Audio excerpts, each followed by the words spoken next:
se me planteó por parte de los compañeros organizadores que intentara hacer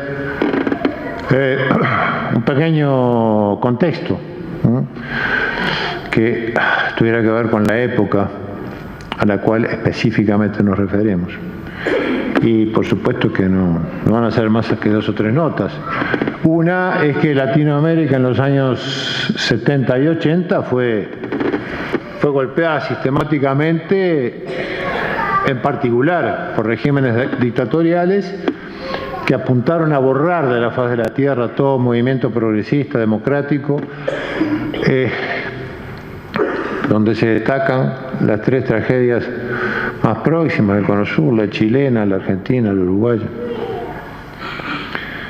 que tuvieron en común un patrocinio exterior norteamericano, que tuvieron sobre todo el objetivo, la voluntad de liquidar todo vestigio de lo que eran estados de bienestar o estados de compromiso, que usaron a nuestros países como laboratorio, como práctica de laboratorio de las políticas liberales en materia económica, lideradas por la Escuela de Chicago y su figura número 1, Milton Friedman, que a su vez fue asesor directo del general Pinochet, y que sobre todo favorecieron, impulsaron el mayor saqueo de la región a través de varios instrumentos funcionales a la banca internacional y a grupos sociales económicos locales.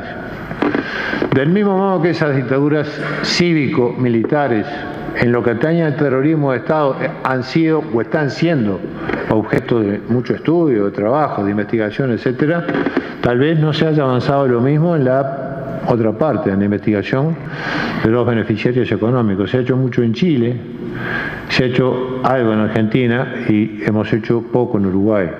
Hay que rescatar algún aporte de la inmediata postdictadura, de la revista Estudio del Partido Comunista. Hay que rescatar, y nos alegramos de ello, un nuevo inicio hace poco de un conjunto de historiadores que precisamente se centran en este tema, entre los cuales está el profesor Carlos de Masi, entre otros. Y el otro punto que subrayo nomás, y tiene alguna razón particular, por lo menos con mi mirada, es que hubo una discusión sobre el carácter fascista de las dictaduras que asolaron Latinoamérica, en la academia y en la política hace varias décadas, en esos mismos años, entre los años 70 y fines de los años 80. Yo pienso que hoy habría que revisitarla, no como una curiosidad de la ciencia política o de la historia, que está bien si se hace, sino como una necesidad para mirar no solamente nuestros pasados, sino eventualmente nuestros presentes latinoamericanos. Latinoamericanos y yo diría americanos. Por ello incluso yo destaco como una cosa del día, de estos días, como muy saludable, la iniciativa de artistas uruguayos que están reponiendo a Brecht, por ejemplo, concretamente, Villanueva Cose, que está en Montevideo ensayando, preparando para estrenar en el Galpón dentro de creo que un par de meses, una nueva versión de la irresistible ascensión de Arturo Huy, porque no es malo acordarse por lo menos de la reflexión, advertencia, algo para pensar, de cómo terminaba Bertolt Brecht la irresistible ascensión de Arturo Huy cuando nos decía: cuidado, señores, no cantar victoria, que aún es fértil el vientre que dio vida a esta escoria. Del mismo modo que yo creo que son oportunas, ajustadas, valientes, yo creo que no es suficientemente, es una opinión personal, capaz que me equivoco, no suficientemente valoradas al día de hoy las declaraciones del presidente de la República, doctor Tabaré Vázquez, en algunos foros recientes en Europa, donde claramente ha planteado la necesidad de una brega por la paz y también claramente ha apuntado, sin demasiado cuidado, a amenazas que están arriba de la mesa contra la misma, ¿verdad?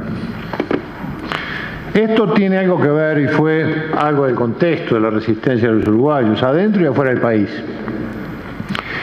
Este fue el tiempo que marcó a tantos, a todos nosotros seguramente, a varias generaciones. Y fue un tiempo Fue un tiempo en el cual se dejó de hablar de la patria y hubo que poner el cuero para defenderla. Desde este lugar, yo quiero hacer un pequeño mi homenaje a todos los que dieron lo mejor por pelear, a los uruguayos vallistas, blancos, marxistas, democristianos, liberales, chiquilines viejos, que pusieron lo mejor de sí para superar esa etapa. Y también digo algo que seguramente será compartido por lo que estamos acá, que atañe a las víctimas del terrorismo de Estado, a los fusilados, a los muertos, a los desaparecidos.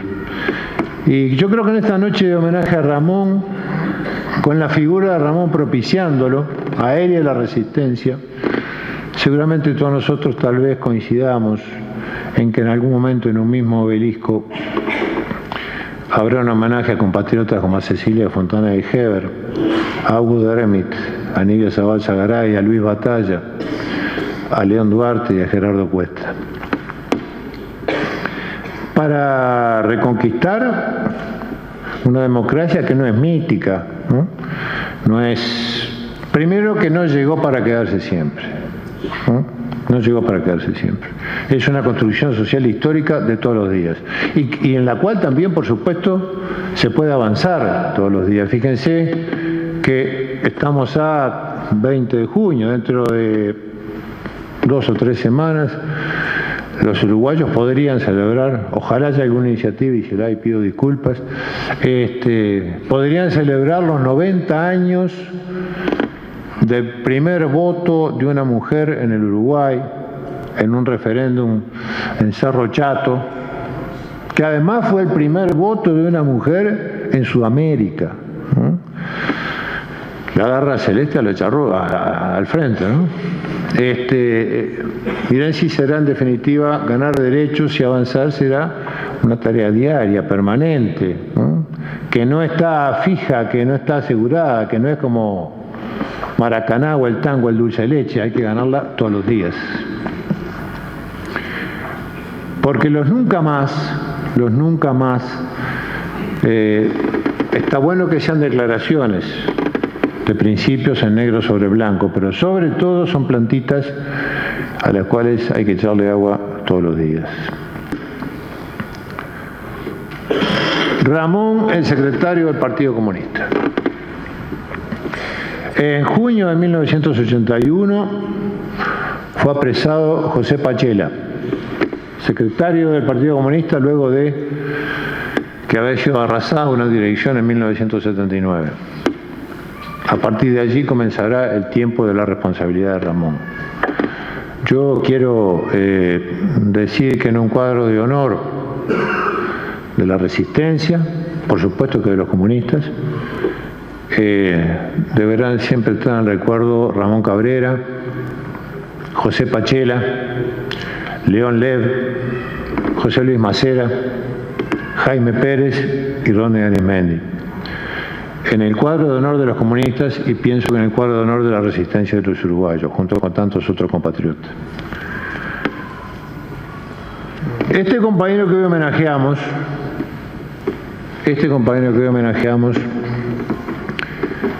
apenas tuvo 2 tareillas en el momento de hacerse cargo de las cosas.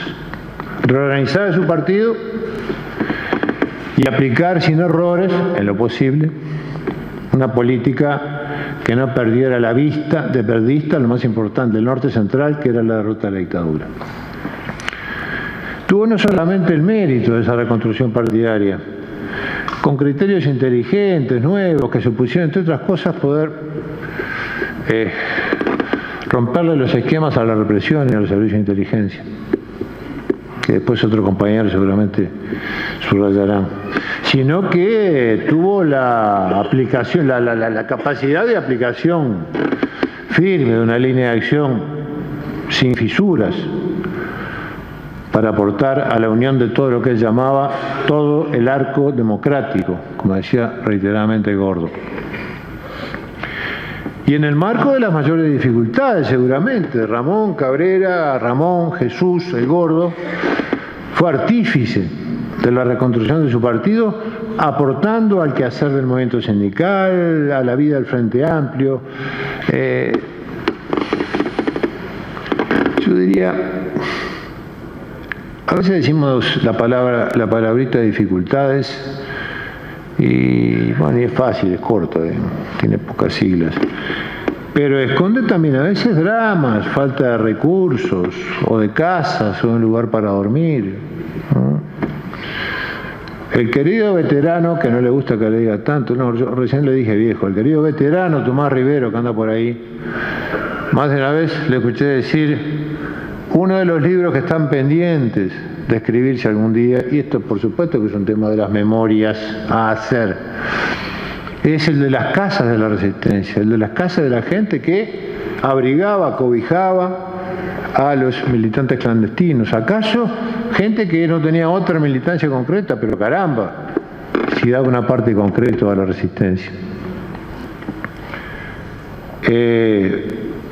Fue el jefe, el Gordo fue el jefe del Partido Comunista y hizo sus aportes, tenía que aplicar una política dentro de una tremenda contradicción. Yo diría dentro de un espantoso tornasol, en que los avances del pueblo uruguayo en cada logro recibían respuestas, por ejemplo, como la brutal represión a los pibes de la UJC, a horas del maravilloso baño de multitudes del 1 de mayo de 1983, por ejemplo. Hago un paréntesis, tengo en mi cabeza presentes a compañeros que desde la clandestinidad me arrimaban papelitos que venían de Ramón y la dirección del partido sobre algunos de estos temas. Tengo en la cabeza a muchos que aportaron desde lo clandestino, de lo semiclandestino y de lo que era público.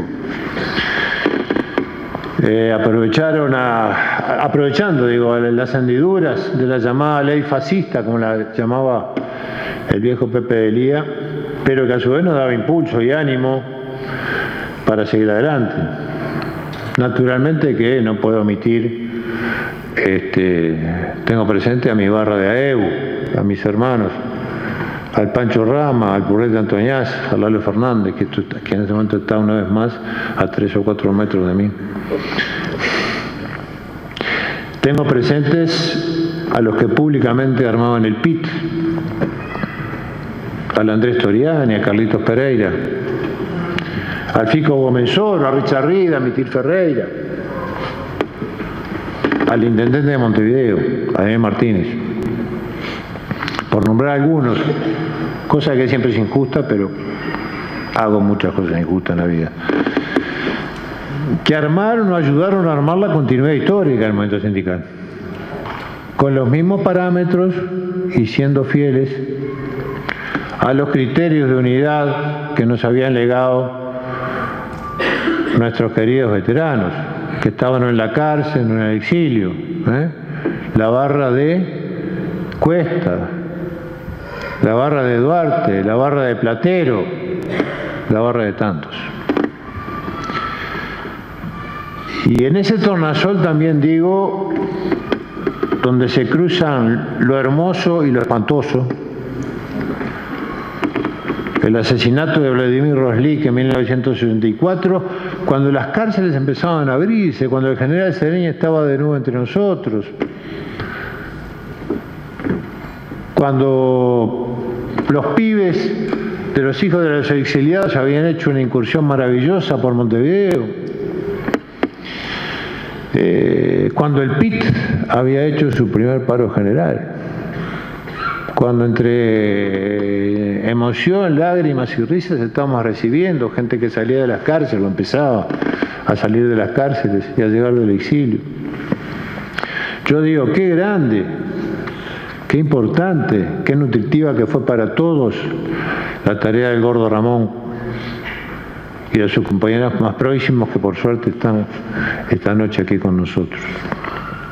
El Gordo además y sus y su política desde lo clandestino supo ayudar a sus compañeros en otra dirección, que fue en una dirección complementaria a esto, en ese periodo 81-85. Supo ayudar a la conjunción de esfuerzos de gentes de distintas edades y vertientes de la sociedad uruguaya, con experiencias e inexperiencias notorias, de las mil cosas y formas que se había dado la resistencia, que pasaba por la reorganización de los estudiantes en ACEP en el 83, que pasaba por los que habían trabajado en la clandestinidad en esa dirección, que pasaba por los muchachos del canto popular como una forma de expresar y de canalizar justamente el espíritu de resistencia, ¿no?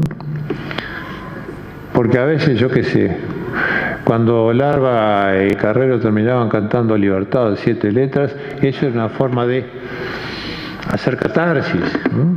Y emocionarnos de una manera que era la que podíamos hacer. O yo siempre lo digo y tal vez porque me acuerdo personalmente alguna experiencia con Lalo que hicimos, que no lo voy a mencionar, de un día que fuimos a ver Casablanca y nos emocionamos mucho. Pero recuerdo al Walter Rey, ¿no? Con su Herrero y la muerte, terminando el trabajo diciendo: no hay tiento que no se corte ni tiempo que no se acabe. Y lloramos todos y aplaudíamos. En ese tiempo de contradicciones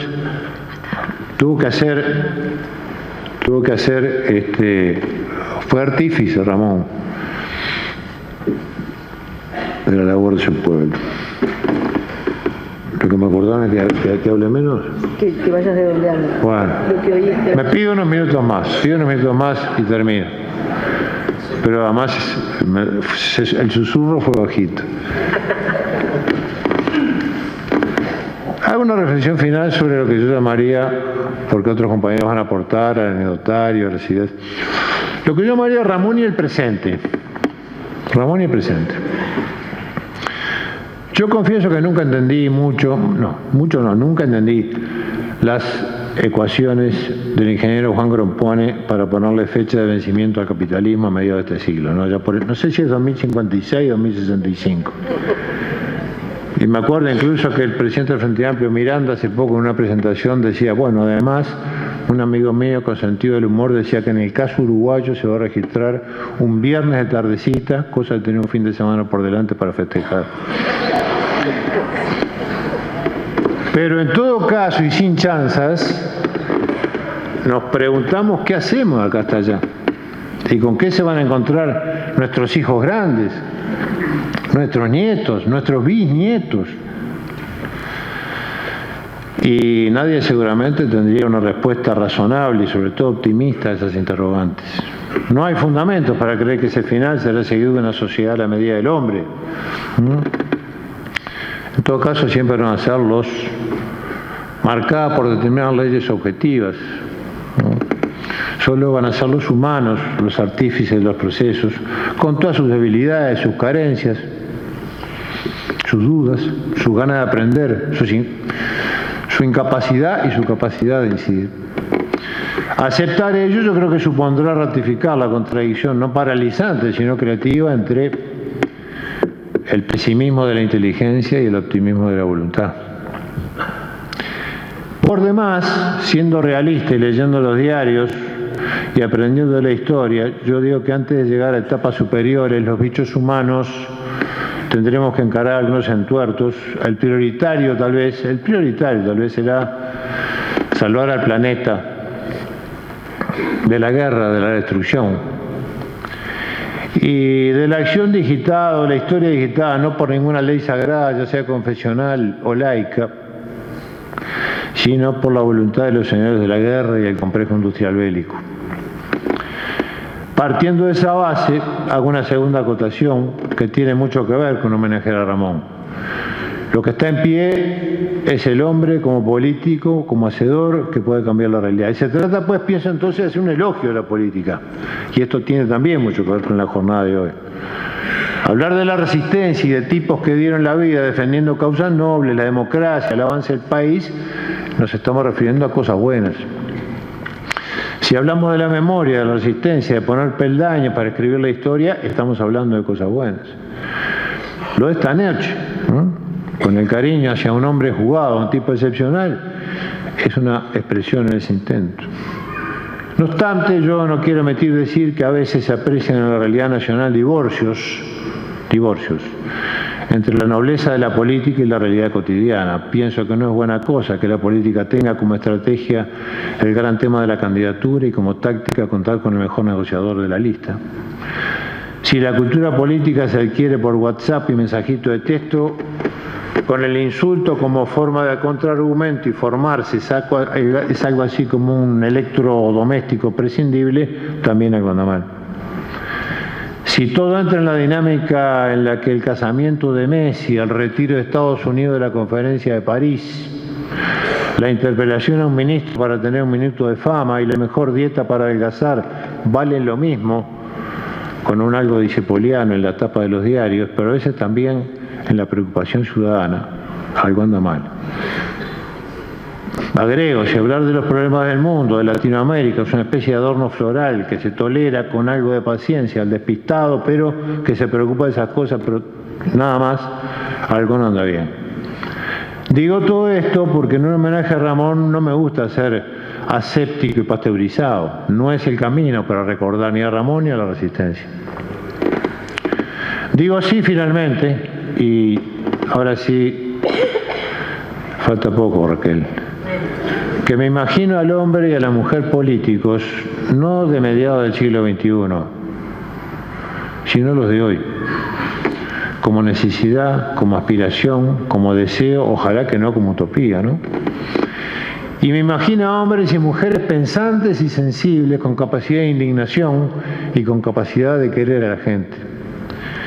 Me los imagino defendiendo principios y valores como la libertad, la igualdad de oportunidades, la fraternidad, la solidaridad. Me lo imagino ajeno a mezquindades, a apetitos de pasarela, a la feria de las vanidades y sobre todo a descartar absolutamente toda utilización de la acción política para el beneficio personal. Me lo imagino convencido, persuadiendo y teniendo capacidad de empatía para entender a los demás, ponerse en los zapatos de los demás y avanzar juntos.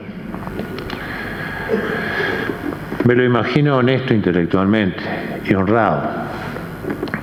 Finalmente me lo imagino sencillo, humano, queriendo a la gente y mereciendo el afecto de ella. Decía Ramón en una entrevista con Roberto Pereira, que anda por ahí, que está ahí, registré bien esto. Decía Ramón, cuando recién lo había nombrado, cuando había sido electo presidente de la Junta Departamental de Montevideo, donde lo chicanearon un poco, lo jugaron un poco. Bueno, ahora que sos presidente de la Junta Departamental vas a tener que olvidarte de hablar tanto del cerro, y es más grande este negocio. Y Ramón contestaba una cosa que no se me borrará por el resto de mi vida. No se puede querer al país, ni se puede querer a la ciudad, si uno no es capaz de querer al barrio y a los vecinos. Sé que todos esos valores que mencioné, fueron los valores y los ejemplos de Ramón. Las pocas moneditas esas que nos dejó en los últimos días, su ejemplo,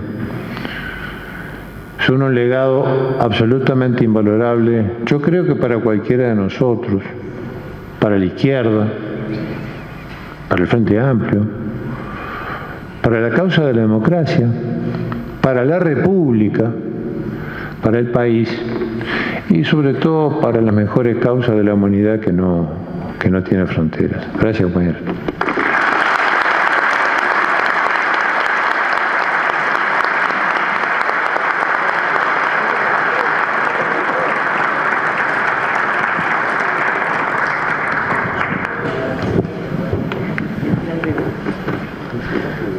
Ramón Cabrera, Jesús, Álvaro, el Pichón, el Tigre, el Gordo, compañerazo.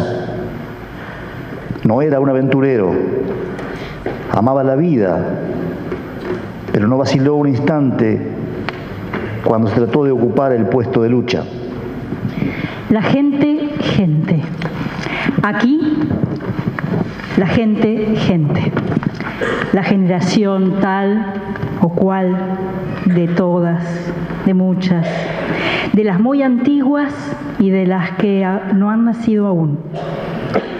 Aquí, quienes se pelearon pero no olvidaron el amor, aquel amor. No quiero volver atrás. Volver atrás es distraerse, es escribir sobre la muerte, lo que la luna escribe corriendo entre las nubes.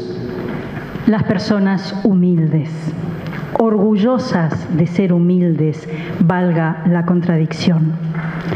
Habitantes de una patria o más, patriotas.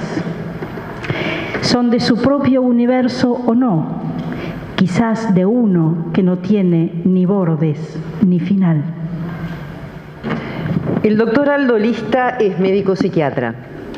Se afilió a la UJC el 11 de septiembre de 1973. Militante de la Asociación de Estudiantes de Medicina y de la FEU clandestina, alias Javier o Kiko. Fue junto a Ramón Cabrera y otros compañeros parte de la última dirección clandestina de la UJC. Buenas noches, compañeros. Un saludo especial a Cristina, Álvaro, Guillermo. Buenas noches para todos. Me siento solo y triste. El tiempo se hace largo. La espera interminable. Espero una llamada, una voz, un aliento, una mano amiga, tal vez un beso. Necesito un abrazo o un reencuentro, algo que me rescate para poder volver a sonreír en algún momento. ¿Pero a dónde me van a llamar? En realidad no estoy solo. En realidad somos miles. En realidad somos decenas de miles. En realidad en América, tal vez en África o en Europa, somos cientos de miles. Pero otra vez no aparece ni la llamada, ni la voz, ni el aliento, ni la mano, ni el beso, ni el abrazo, ni el reencuentro. Nada me rescata de la pena, la puta que los parió. Las cartas que escribí son inútiles, vuelven a mí. Las llamadas realizadas de teléfonos públicos tienen el mismo resultado. Algún café en boliches de por ahí, la misma respuesta. Y pasaban los días y las noticias en aquel octubre eran cada vez peores. Seguían cayendo compañeros a quienes yo identificaba como de la dirección del sector universitario de la UJC. No me faltaron casas para resguardarme por una noche, por una semana, por el tiempo que necesites. Las casas estuvieron siempre a mi disposición. Gracias a compañeros, en general de otras tiendas. No me faltaba dinero gracias a la solidaridad de mis queridos compañeros de la generación 73 de la Facultad de Medicina. No me faltaban los enganches hacia los costados o hacia abajo, pero me faltaba la línea y la orientación política. Y no me quedé por una certera claridad ideológica. Mi decisión tuvo rostros humanos. Me quedé por el respeto y la admiración que sentía por los compañeros que venían a mi casa con la orientación política y la línea de acción. Me quedé por el ejemplo del Tronco Negri y Juan Dati que habían caído en el 79. Por Ricardo Yuria, por Omar Pérez, por Antonia Yáñez, por Ana Varela, caídos recién y cuyos nombres verdaderos conocí después de estar presos. Me quedé por su firmeza, por sus convicciones, porque intuía los riesgos que corrían en su accionar clandestino. Me quedé en el país porque hace unos días habían caído presos Yolanda Esponda y Fernando Borsani, mis amigos y compañeros de facultad, y me imaginaba sus rostros y sus soledades en la tortura. Me quedé para ayudar a liberarlos, a ellos y a otros, porque sentí por primera vez en la vida que hago falta en las filas, como dijo el flaco Citarrosa. Y allá por marzo del 82, después de haber inventado el primer Liberarse, junto con Hugo Rodríguez, cuando ya habíamos aprendido a escuchar Radio Berlín y a través de ella al inolvidable Enrique Rodríguez y a Rosita Dubinsky y tantos otros, Luisa Melaña me trae la noticia que había aparecido el partido. Y entonces le pedí con todos los temores y precauciones del momento que hiciera el contacto. Las noticias fueron buenas. A Melaña le había generado confianza. Es un gordo grandote, bien de origen obrero, muy cálido.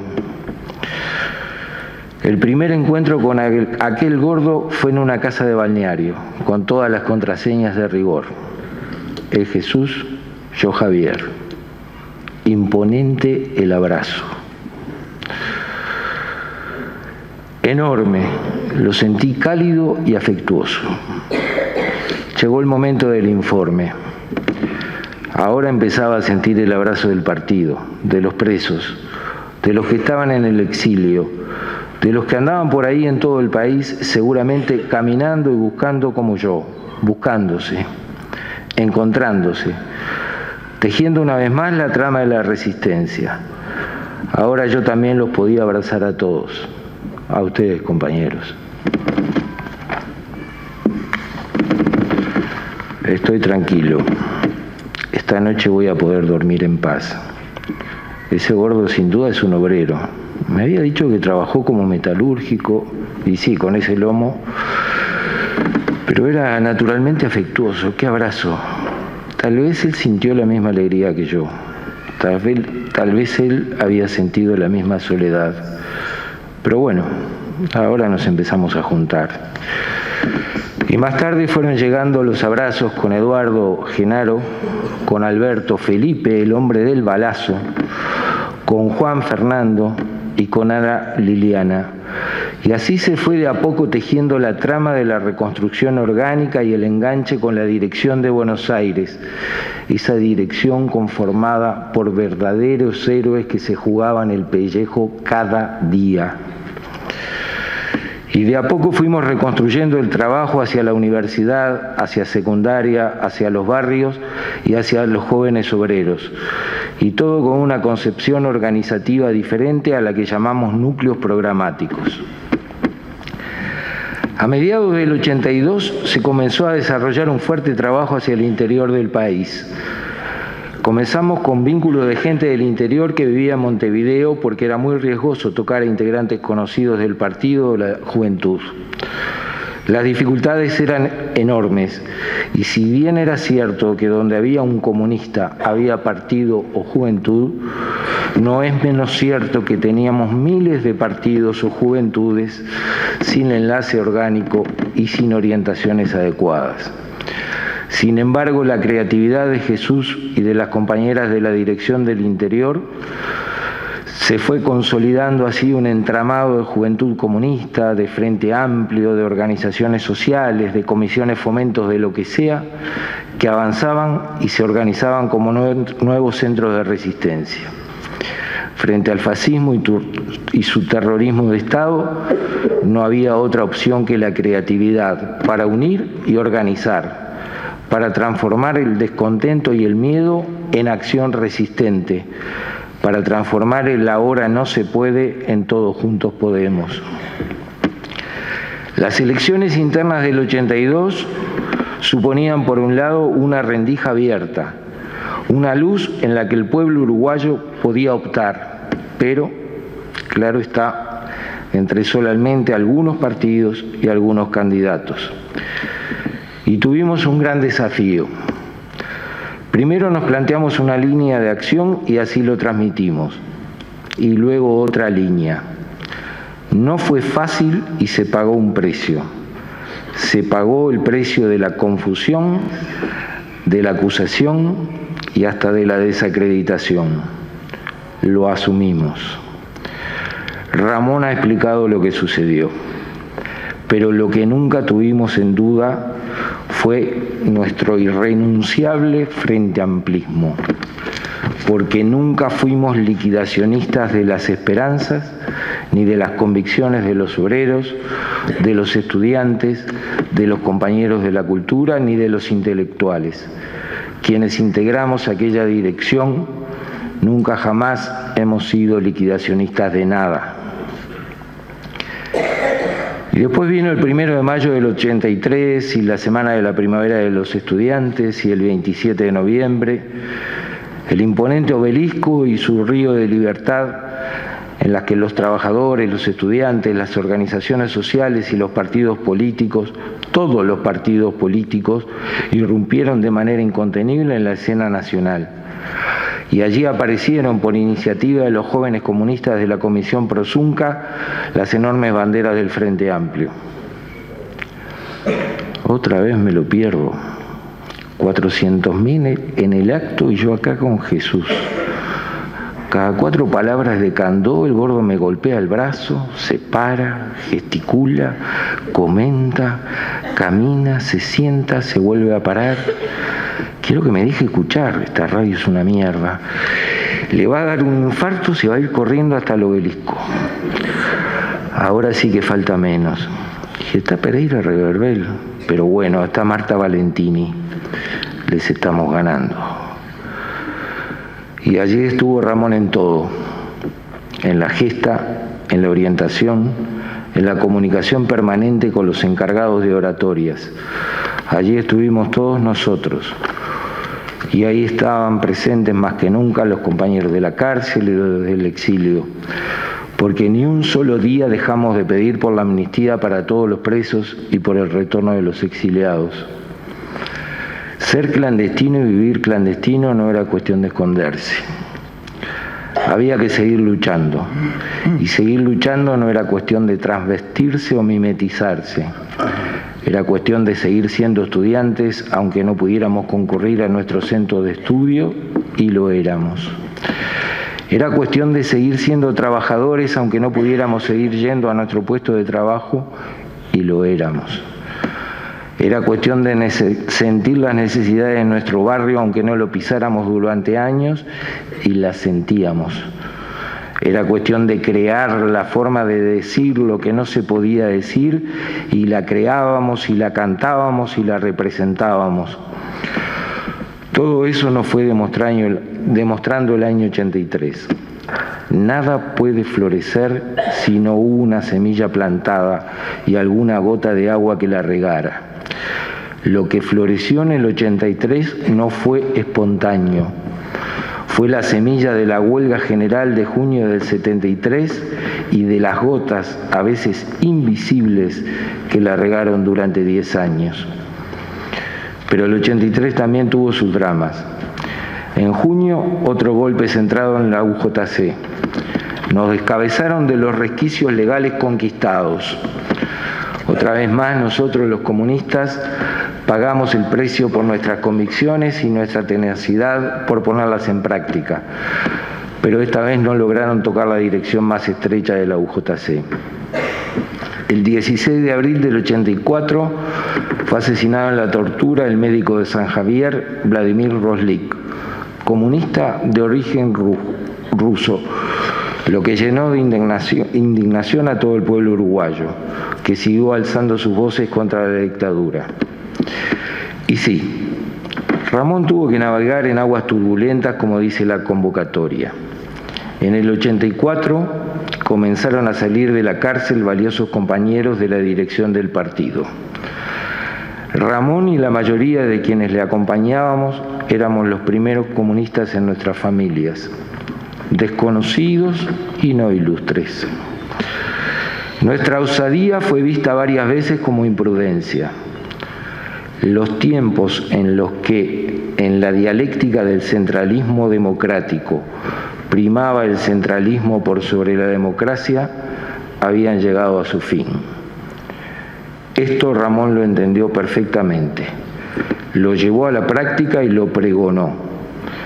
Esa generación, forjada en largos años de lucha contra la dictadura, adquirió naturalmente su vocación por la democracia, por una democracia que más tarde íbamos a querer consolidar y en la que pretenderíamos avanzar. Pero en aquella dialéctica Ramón no fue universalmente aceptado. Aquel pichón de otrora ya había adquirido vuelo propio y guiaba la bandada constituida por miles de otros pichones. Por eso decimos que solo un gigante comunista pudo navegar en aquellas aguas procelosas agitadas por vientos externos e internos.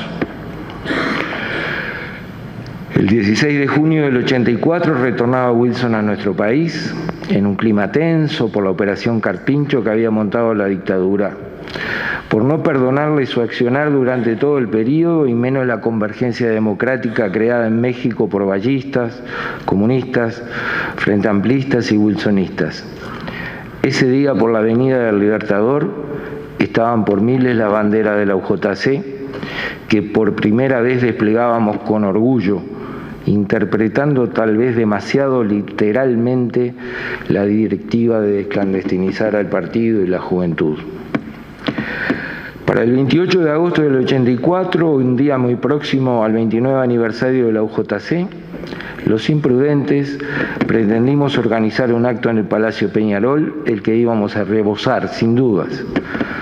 No pudimos hacerlo, pero miles de jóvenes comunistas marchamos por Minas hacia 18 y por allí hasta la Plaza Libertad, agitando nuestras banderas y demostrando a viva voz, una vez más, nuestro orgullo comunista.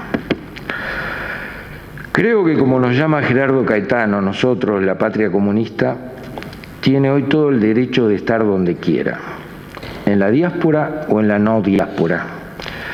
Pero lo que no puede estar en la diáspora es nuestra historia, que fue una historia construida con sangre, con dolor, con sacrificio, con la pérdida de libertad o el desarraigo, con firmes convicciones y por sobre todas las cosas con valores. Las nuevas generaciones tienen el derecho a saber la verdad, toda la verdad histórica. En nuestro país no hubo dos demonios, hubo uno solo, y hubo miles y miles de fantasmas que con fogatas enormes, con antorchas, con velas o con un simple fósforo mantuvieron siempre encendida la llama de la resistencia en la búsqueda de la libertad y la democracia.